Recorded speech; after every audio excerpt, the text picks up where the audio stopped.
let's pick up where we were at before we got cut off there, Carter. You were kind of talking about, if I'm not mistaken, just the ability for Cosmos users to have more than one stablecoin and what that actually means, and it's kind of a no-sum game, yeah. Yeah. So actually, like one fact about stablecoins is if you can on CoinGecko, you can go do this research. If you grab every single stablecoin that was ever launched, only 20% of them have actually ever succeeded. So it actually follows like kind of a power law distribution, which is interesting. That would mean like if we launched 10 stablecoins in the Cosmos, technically there's probably only going to be 2 or 3 that take up the majority of the liquidity, and the rest will probably be like lower market cap stablecoins. So it's like you want to acknowledge that there is a distribution on like the rate of success of stablecoins, but at the same time, the more stablecoin experiments, like good experiments that happen, the more likely that we are to kind of discover those solid stablecoin projects that can share liquidity with each other. I'm like super looking forward to like whoever launches a stable swap in the Cosmos and in getting liquidity unified in a single location. It's going to bring a lot of stability to all the stablecoin projects launching, like with CMST, with IST, with Ultra, with Silk. We got lots of great projects on the way, but where is liquidity going to coalesce? And because liquidity has to coalesce, if it doesn't coalesce, then it's going to introduce some risks. The four risks of stablecoins are essentially you have your smart contract risk, you got your bridge risk, you got your economic risk, and you have your liquidity risk, which I suppose you could like categorize in economic risk. But so yeah, Cosmos needs as many well-designed stables as possible. I think IST and Zaki and Agoric, I think that is shaping up to be really, really solid. CMST as well on Comdex is looking really good. Does anyone know anything about Ultra? Like Anand 41, do you know anything about Juno's stablecoin? That's the one I know the least about. Can't say I've heard anything specific as to how it's designed yet. I would imagine it will be built similarly though in terms of the whole over-collateralized PSM kind of model.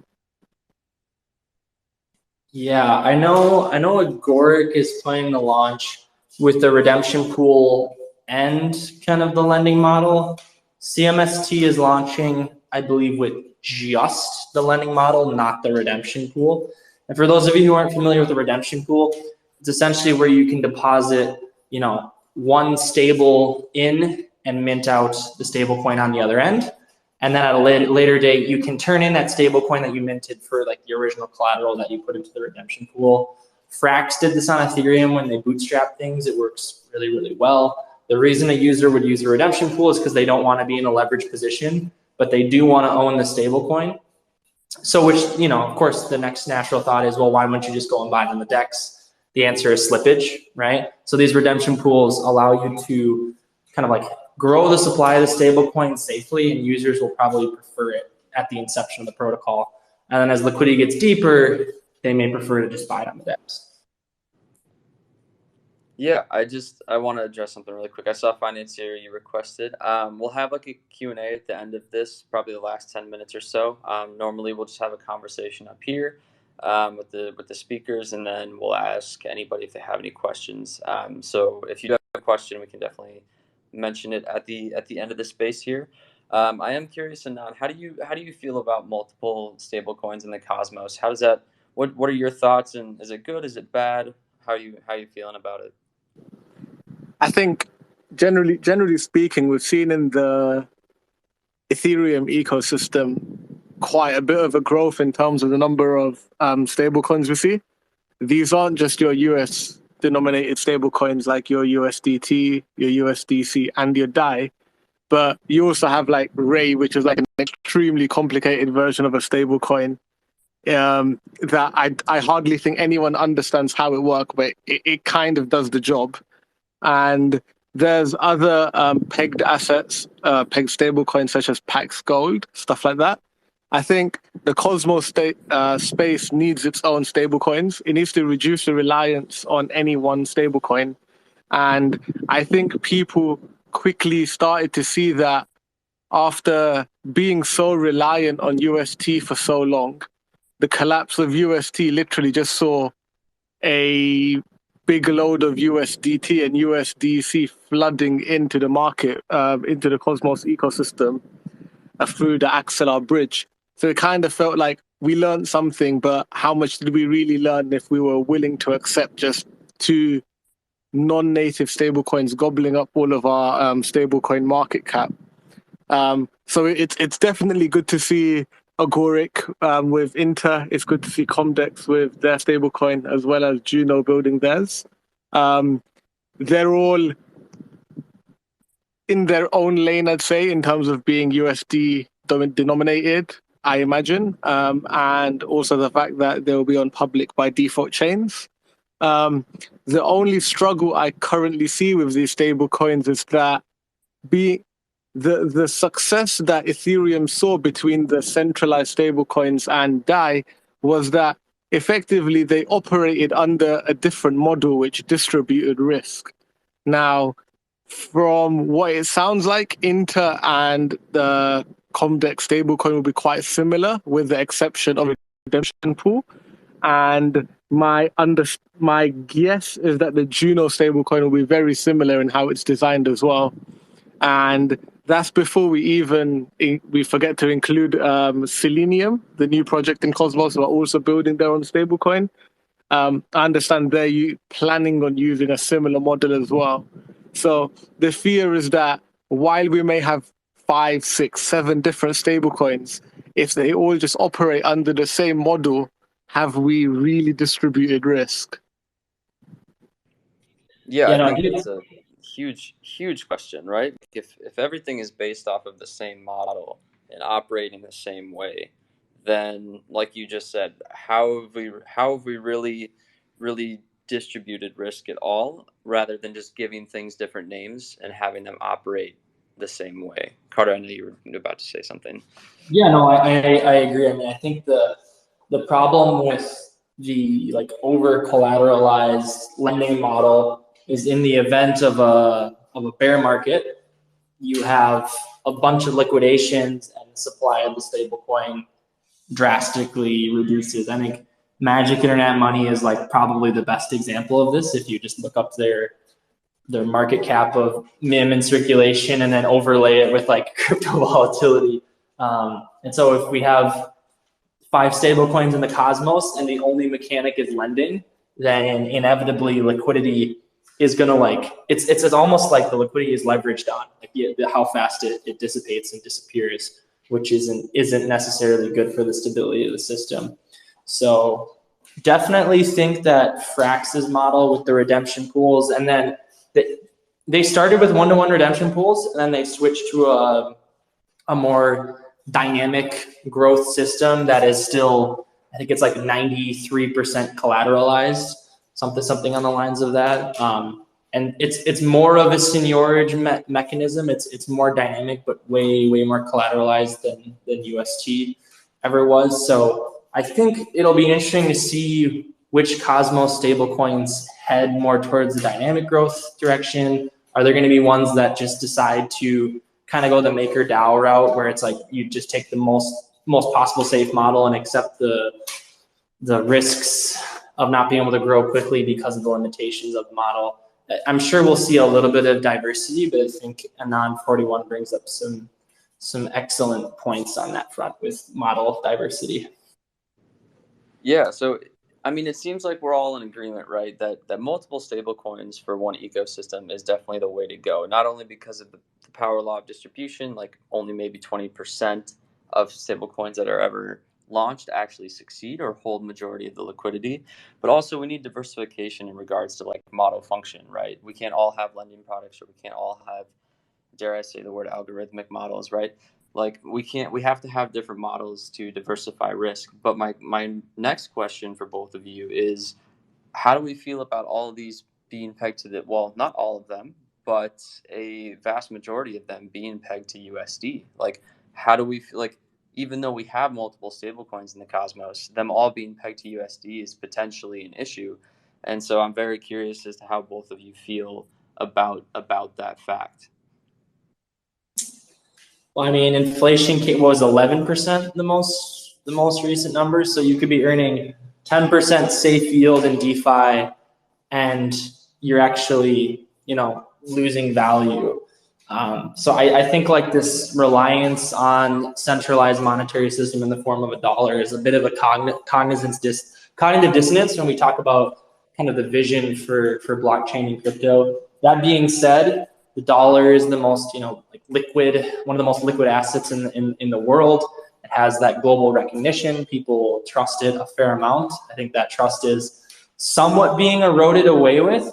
So, I mean, I think we do need some dollar stablecoins, but my hope is that the larger crypto and blockchain community, when they see stablecoins emerge that aren't pegged to the dollar, that are attempting to be, hedges against global volatility, such as Silk, that they would be excited about it and they would celebrate it and join in on the experiment, as opposed to what I've heard some more legacy commenters say in the space, which is, why isn't it just pegged to the dollar? It's like, come on, guys, we're capable of, like, we have this amazing technology. Let's continue to push the boundaries of what's possible with currency, such as Silk. Yeah, absolutely. And I'm very curious as to your opinion on this as well. Yeah, I think it's fair to say when Carter first reached out, introducing Shade and Silk to me, we went down quite a bit of a rabbit hole in terms of discovering what kind of stablecoin compositions we could have, and we were ready from the get-go to have a mix of traditional currencies, fiat currencies, and have a small allocation towards commodities, both traditional commodities such as gold and then Bitcoin as well. But I think the issue we currently face is that I'd say there's a bit of a bridge between what people think the crypto space is and what people what it actually is. I think what we see is that people mention we want this sort of detachment from the traditional space. We want to do things ourselves.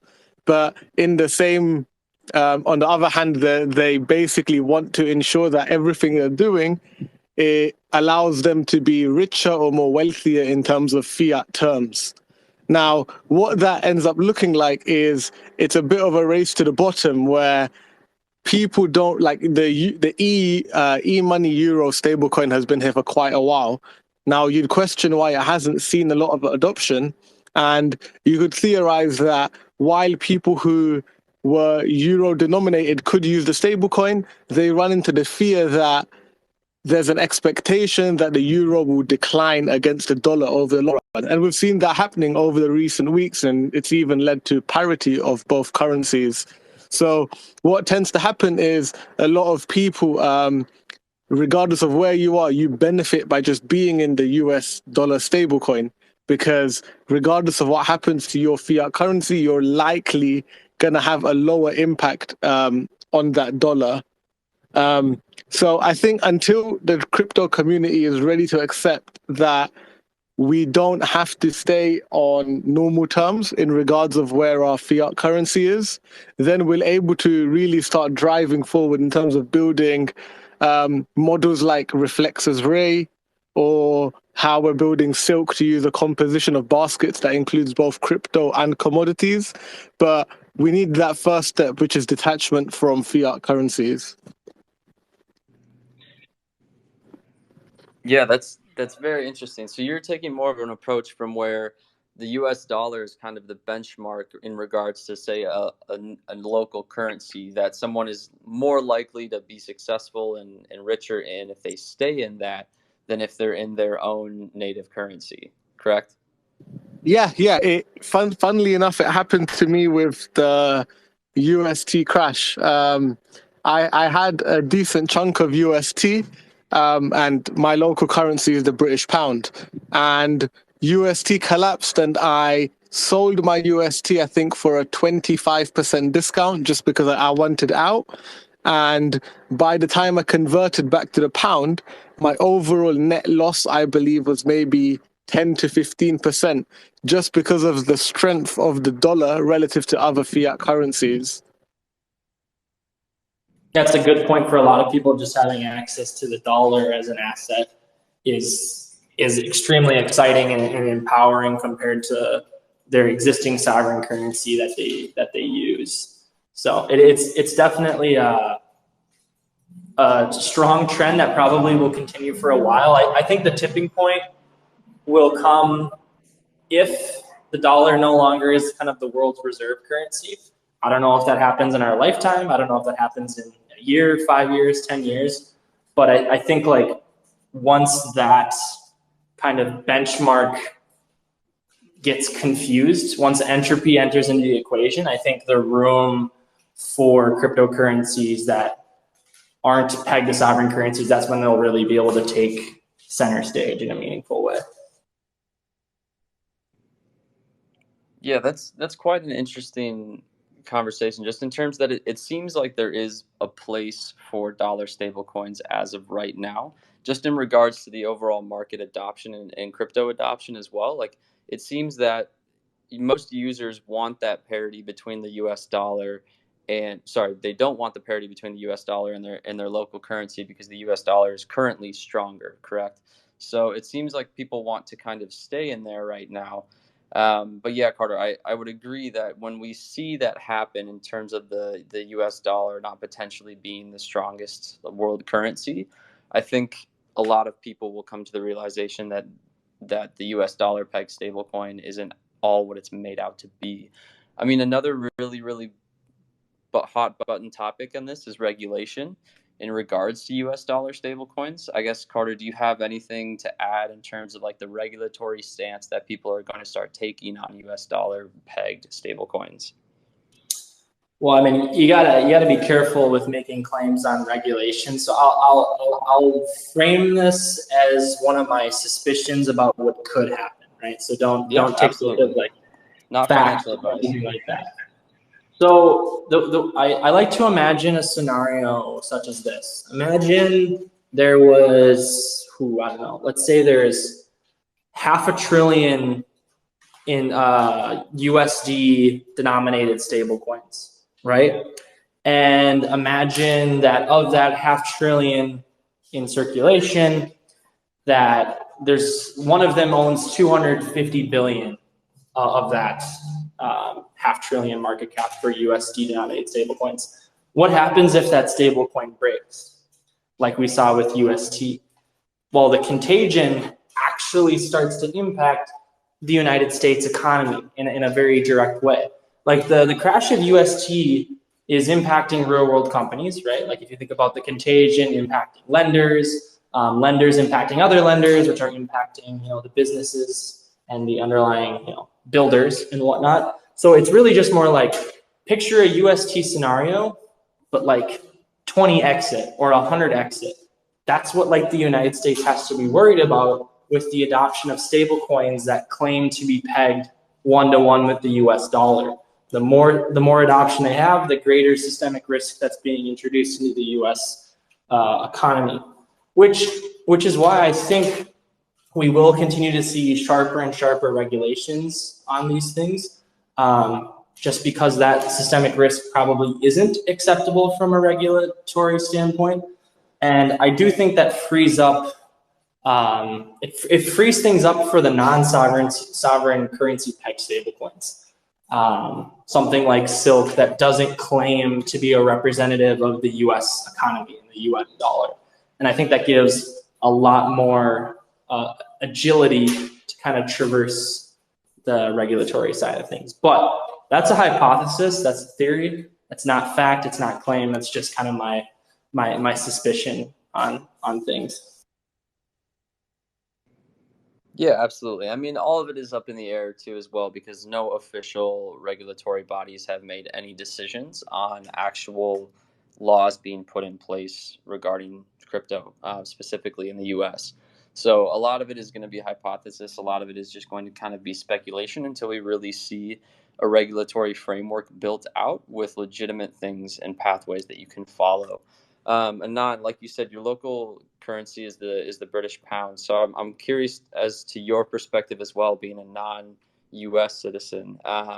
What are your thoughts on regulations and how does that look from the UK perspective? I think we're currently in a similar position to the US, where not a lot has yet been determined. I'd say we currently appear to be a bit more crypto friendly in appearance compared to the US. We've not really got anyone similar to Mr. Gensler in the UK. We've had quite a few conversations within the government actually to look to create some stablecoin laws. That goes along the lines of I think they'd like to introduce stablecoin payments as actual payment, but this would be purely stablecoins that have got fiat currency backing. So it'd be something along the lines of what Tether and USDC are. Now, going along those lines of maybe a world where you try to interface, just me being crazy for a little bit, but there could be a world where Shade Swap could be used to allow users to sell Silk for a fiat treasury stablecoin, which they're then able to use to pay at a shop. Now, it might be what happens sooner rather than the UK government accepting Silk or any non-fiat currency backed stablecoin. I do think we're a bit more friendly. I think we've got, I think there's Ripple and maybe Avalanche that are currently a part of the Digital Pound Association. And I think that's kind of working towards creating these CBDC type instruments in the UK. Yeah, I think there's been a lot of talk about CBDCs as well in the states. I have my own opinions on CBDCs and a fully centralized current digital currency, but we will save that for a different topic in a different conversation, just because I don't think it's probably all that productive to have that conversation here. Carter, do you have any like quick thoughts on that before I bring something else up? I didn't know that Avalanche was like kind of part of that European movement. We'll say that's actually really interesting. I wonder if we'll see different L1s migrate towards being like more focused on certain regions of the world. Like you have one blockchain that's very focused on Europe versus the United States versus like Africa or Asia. Like it would be that'll be fascinating to see that play out on the regulatory front, because you can only put your chips in so many places. Like when you put your chips on the table, you kind of got to choose where you're going to hedge your bets. And for those big projects, you got to pick. Yeah, I was gonna say, I think when we see a more regulatory framework built out, I would assume that a lot of L1s will have to be more focused on certain regions of the world, in regards to what they're actually like willing to accept and how they operate.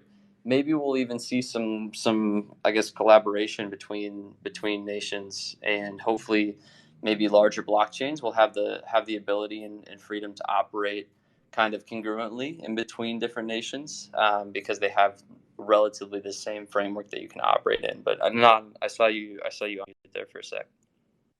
Yeah, I think it might be a good conversation for another day as well. But I do think we start to get in a world where I imagine everyone here has been in crypto long enough to hear a bunch of Tether FUD.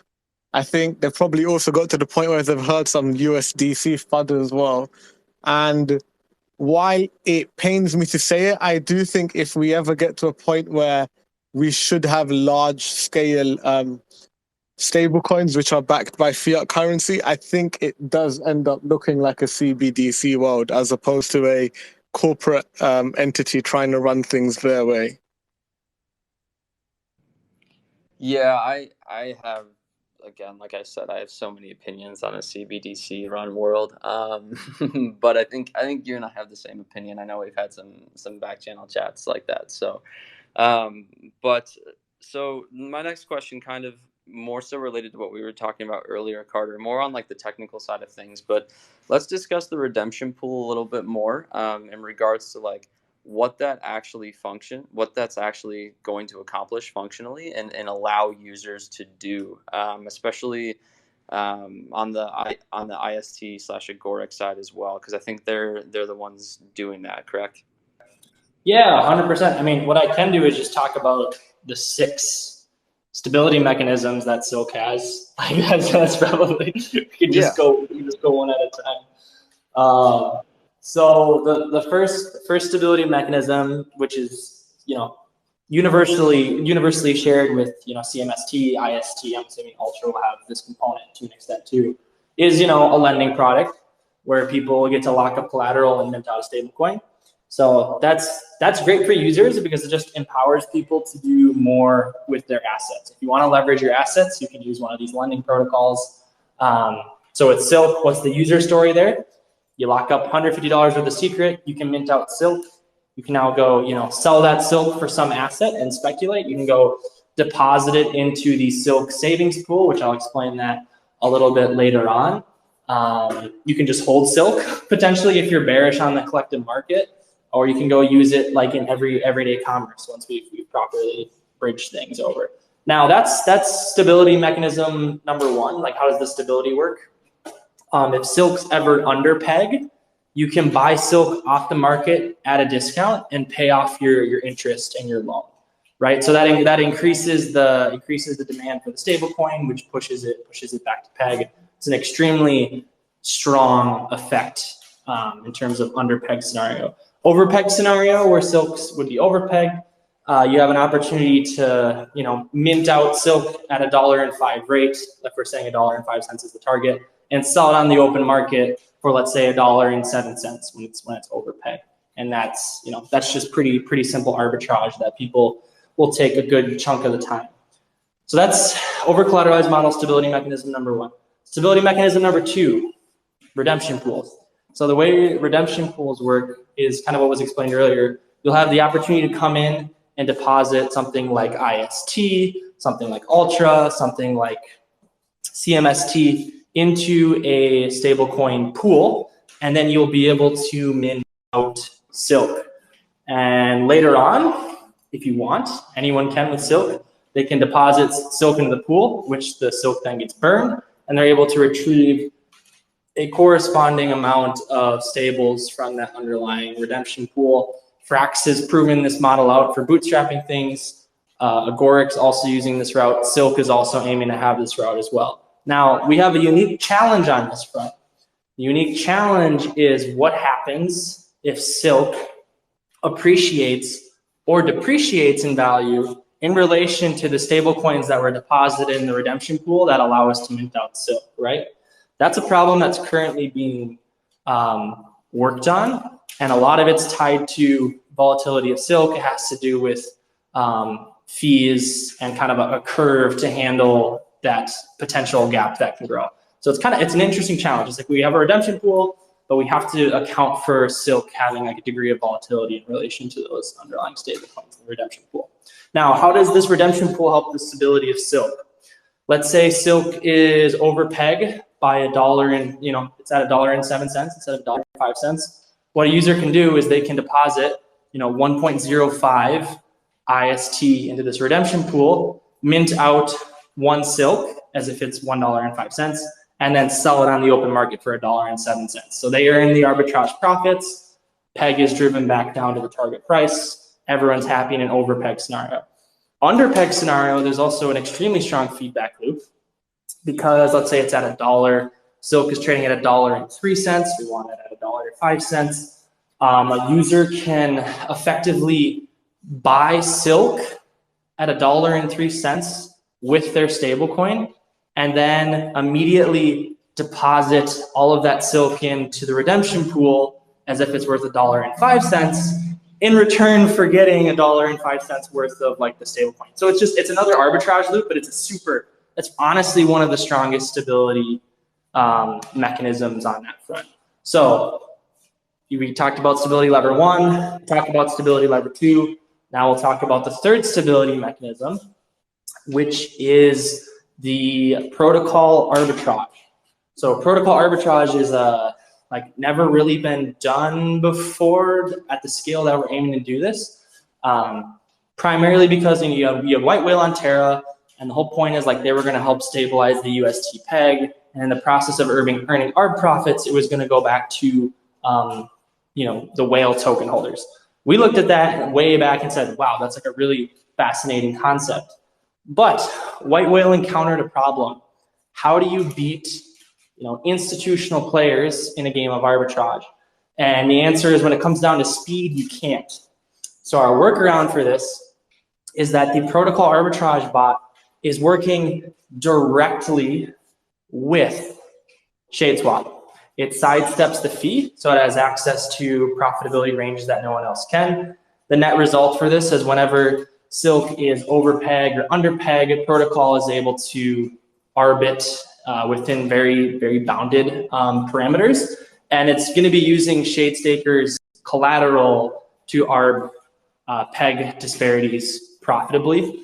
So it's a really interesting stability mechanism to have the protocol be one of the arbitrage participants. It adds more pricing accuracy for ShadeSwap. It drives revenue back to ShadeStakers, and it ultimately helps Silk stability as well. So that's the third stability component.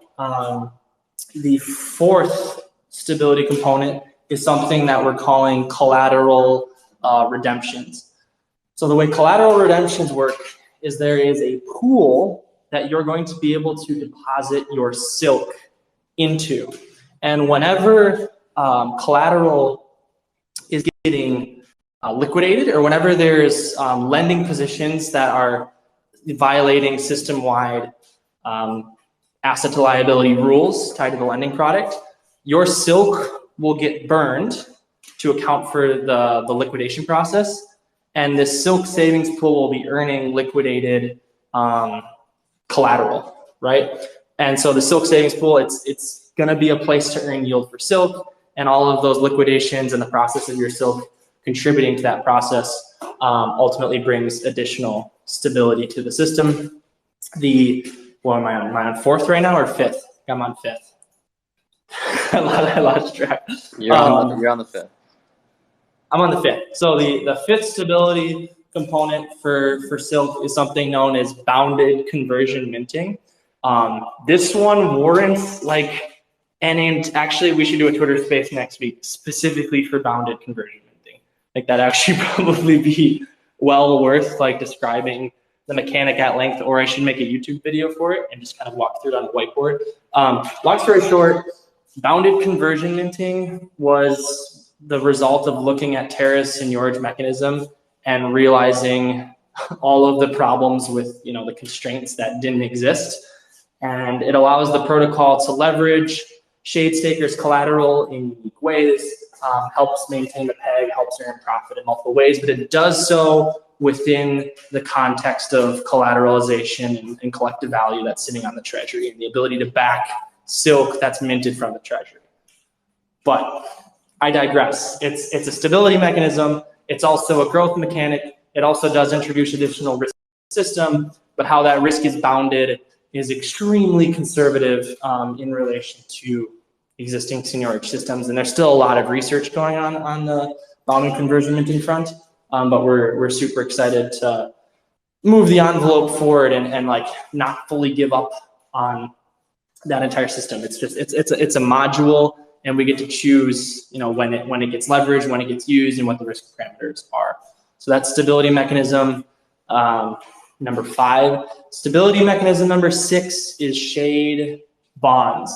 So bonds have this really unique component where we can essentially pull Silk out of the market or push Silk into the market at a discount in effect.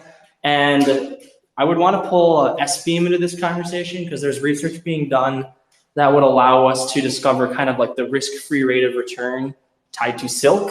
And that would essentially have to do with, you come in, you give 990 Silk to the DAO, and X number of days later, you're going to get 1,000 Silk. And long and short, bonds are an extremely powerful mechanism in the event of a crisis. You hopefully never have to use bonds for that scenario. It also is helpful with establishing kind of the fundamental time value of money tied to Silk. So that is the 6th stability mechanism, and bonds will be launching. Probably it's looking more like August at this point, just with how long the audit is taking right now. So yeah, when people say Silk, how are you differentiated from Agoric? How are you differentiated from CMST? How are you differentiated from Ultra, the answer is, well, it's a privacy-preserving stablecoin. It's pegged not to the dollar, it's pegged to a basket of global currencies and commodities. And it also has 6 stability mechanisms that are all modularly looking to be introduced into the system as opposed to just 1 and 2. The natural next question is, do those modules introduce additional risk? The answer is probably yes. But if we do the research properly, then there will be a lot more flexibility for growth and for stability of silk and diversification of the economic levers. So that was a long rant. No worries. I mean, it takes a little bit of time, right, to actually like conceptualize how different silk is going to be from what you would normally call a stable coin. Like, it is not just a stable coin. It is a completely different beast that is so much further along, in my own opinion, than what we currently have going on right now. Anon, I would love to know a little bit about your thoughts about what Carter just said, and then let's open it up to questions because we have discussed quite a bit. So I'm curious as to who in the audience has questions and things like that. So there are some times where I stay silent and I just listen to Carter because what he says is quite out of my depth, and this is probably one of those. We have infographics for all these on the way to get book 2, and like a lot of this stuff will be able to be described in like a single slide, and it will be 6 slides walking through all the levers. So that verbal rant will be much more succinct once it's documented. Yeah, I understand a couple of them. I definitely do like the idea of protocol run arbitrage. It sounds quite cool. And I think if we consider some of these aspects in isolation, I can see a world where other applications start to draw on some of Shade's features, not because they're making their own stablecoin by any means, but I see a world where they see protocol run arbitrage as an attractive feature for their own decks and things like that. Just, it seems like all of these building blocks that are coming into place to make Silk strong are things we'll start to see wider and wider in the future. Oh, 100%. I think Carter, what was the quote yesterday? We don't need to improve blockchain technology. We need to improve applications and infrastructure. And I think once these things gain more popularity, I think we'll see a lot more ecosystems adopt things like protocol arbitrage or any of the other topics that Carter discussed. But let's bring a couple people up, and then Carter, I want you to plug your podcast / space that you'll be on later at the end of this space. So just once we're done with the AMAs, guys, Carter's going to plug a quick space that he'll be on. It's a DeFi panel regarding stablecoins and privacy. So let's bring up Financier here. I know he's been waiting, but Financier. I'll say one last thing before you bring Financier. Yeah. The crazy part is like arbitrage as a service is so strong, and like to date with staking collateral, people just lock up collateral and it doesn't do much for the protocol. But if you think about it, arbitrage either executes or it doesn't based off of profitability. And so why wouldn't you just leverage staking collateral to run arbitrage and generate profits for the protocol? Like it's just like we're finding really creative ways to utilize staking assets. And I think protocol arbitrage in hindsight for everyone is going to be just like an obvious no-brainer. But the only way it works is when it has permission to access to sidestep fees tied to certain applications, because that's the only way you can actually be competitive. And I think that's where Shade Protocol's vision of having a suite of interconnected privacy-preserving applications unlocks this whole design space. And I think that's why we're the first to kind of like accidentally stumble into this concept, to be honest. But anyways, end rant. I totally agree with you. Protocol arbitrage is going to be very profitable for Shade stakers. Awesome. Yeah, Financier, you're on stage. Welcome. Hello. I've got a question regarding the Shade token. Yeah, absolutely. So was there a token unlocked recently And what is the live circulating supply? Yeah, so there wasn't an unlock recently. The airdrop happened, I think, on February 21st of this year. But the next 10% of the airdrop will be released when bonds is released. So that's like Carter said, depending on audit, it's looking more like August, unfortunately. But yeah, that'll be another 10% of the airdrop, and then the rest of the airdrop will be unlocked this fall when Shade Swap governance and staking go live. And then in regards to the circulating supply, I actually don't have a number off the top of my head. I would probably have to go to one of our finance guys. I'm pretty sure he has the number, but I would say a safe estimation is probably around 250K. Yep. Don't quote me on that, but I would say that's a safe estimation. I can definitely get a number for that. And if you want to DM me at Daltz21, that we can have that conversation for sure. Perfect. Thank you. Yeah, absolutely. Thank you. Appreciate you coming up. And then let's bring up Blessed Hammer.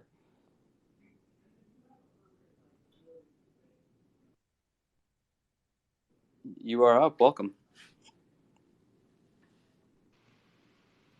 How's it going, guys? Good morning.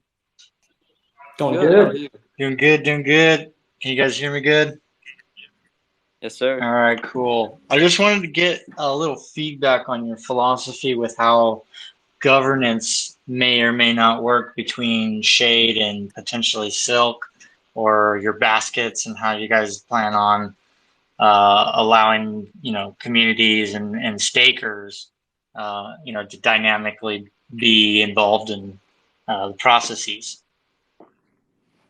100%. So governance is, in my opinion, if it's end game, it's late game, but in order to get there, you have to think about it from day one. So what Shade Protocol has done with governance is devised a concept known as assemblies. And what an assembly is, it's essentially a multi-sig of addresses that have been voted on by the community that are able to take a specific subset of actions. So you could have something like a Silk assembly, where they're able to tweak the basket. They'd be able to tweak the composition potentially.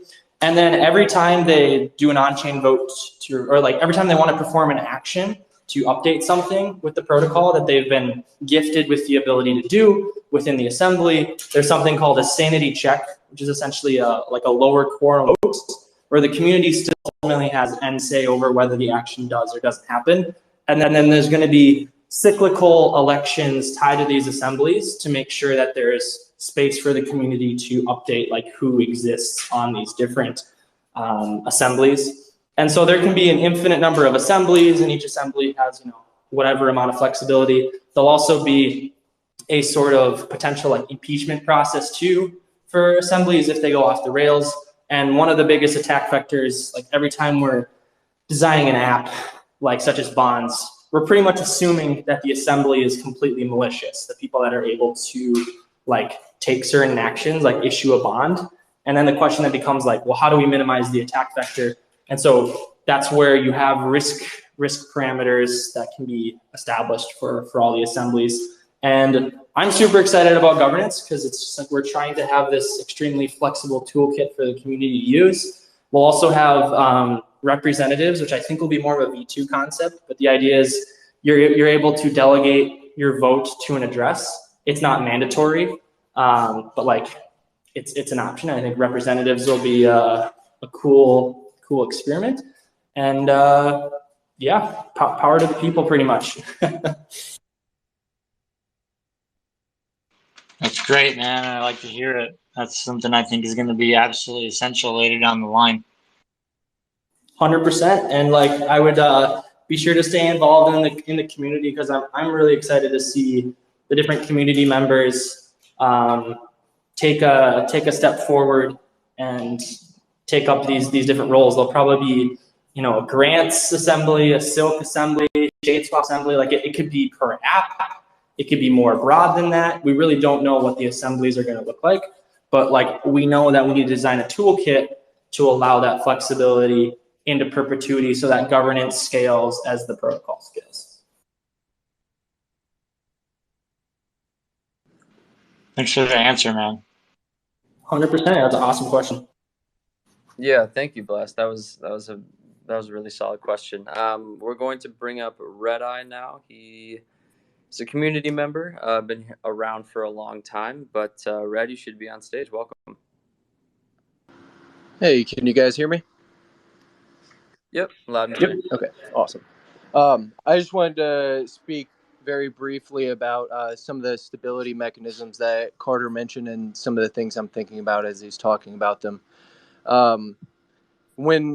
After the crash of Luna, UST, one of the things that became apparent is that, you can have code that has been audited and has been given the thumbs up by auditors that like the actual code is secure, but you can have logic that that is problematic. And so one of the questions I have for the team is, how are you guys testing and verifying the different stability mechanisms that are present within these different applications? And is there a way for you guys to like publicize or almost audit the logic behind some of these things? Because I imagine that certain problems will arise once it's in production and out, out in the wild. And sometimes you just have to problem solve on the go. But I was just curious, like, how are you guys testing and verifying these different stability mechanisms?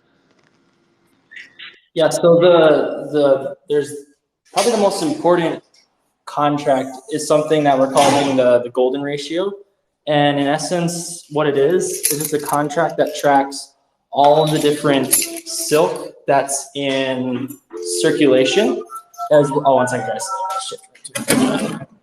So essentially, it tracks all of the silk outstanding, and it also tracks the collective assets that are in the system backing silk.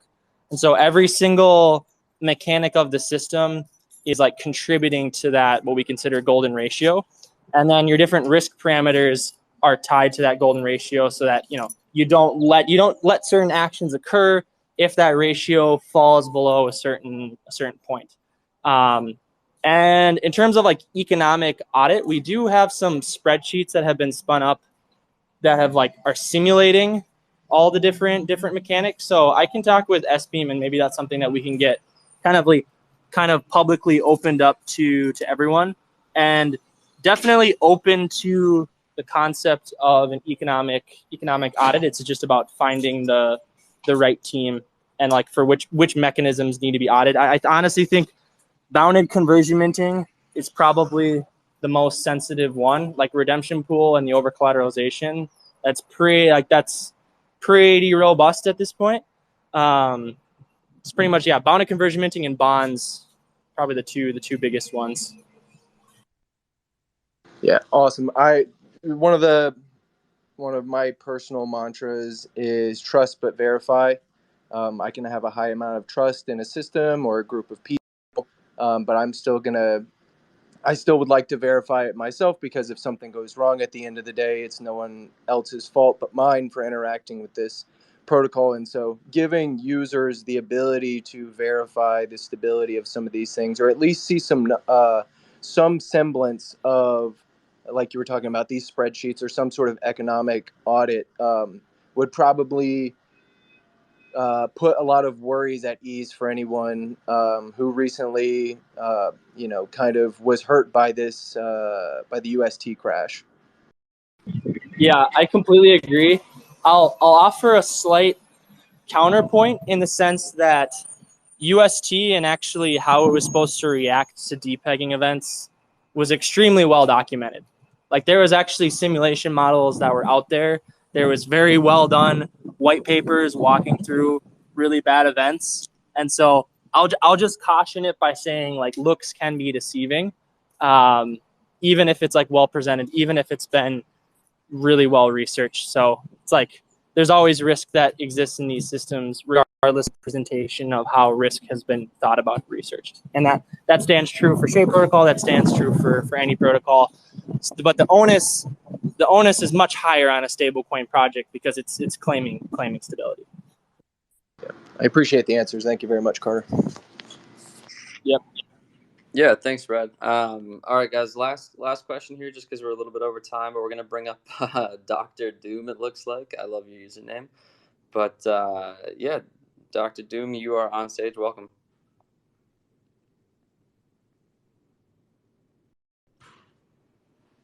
Yeah, so my question is for Kara, like why do you want to build like or why do you want to be a secret why do you want to be a secret agent on on an ecosystem that's built on a public ledger that's pertaining to become a secret agent? You get what I'm saying? Yeah, so I think that the contract layer of Secret Network is private in terms of what contract interactions look like and what metadata is actually kept encrypted in the JSON files for these on-chain transactions. So in my opinion, Secret being public and having the contract layer be private is absolutely, sufficient for our needs. And I think that you need to be able to have a degree of granularity when it comes to like viewing keys and auditability, and Secret Network definitely provides that. Is it perfectly private? Like, no, it's not. It's not perfectly private. Should we aspire to have even greater privacy? It definitely enters into more of a functional philosophical discussion, and that's why, in my mind, like we cheer privacy tech on in all of its different forms. And hopefully Secret Network continues to push the envelope on this front. But from our end, the only place that Shade Protocol and Silk could functionally be built was on Secret Network. It's not like there was any other smart contract platforms that had the degree of encryption and privacy that we needed. So we're here and we're happy to be secret agents. Yeah, that's good. Like I'm happy to like understand that there's like different ecosystems that are like built on top of like the EVM. Like, why do you build on a public ledger if you want to become private? I want to understand that question. Because it is private enough for the functionality of the applications. Like Wh- users What do data you is mean? protected. What do you mean? It's a public ledger. So you're building on top of it. You're building so you're building on top of a public ledger to become anonymous. It doesn't work out. You have to build privacy from the ground up. That's the reason why Zcash didn't work. Monero didn't work. Okay. Oh, Monero worked. Okay, but smart contract way. Zuku spoke about this. Okay.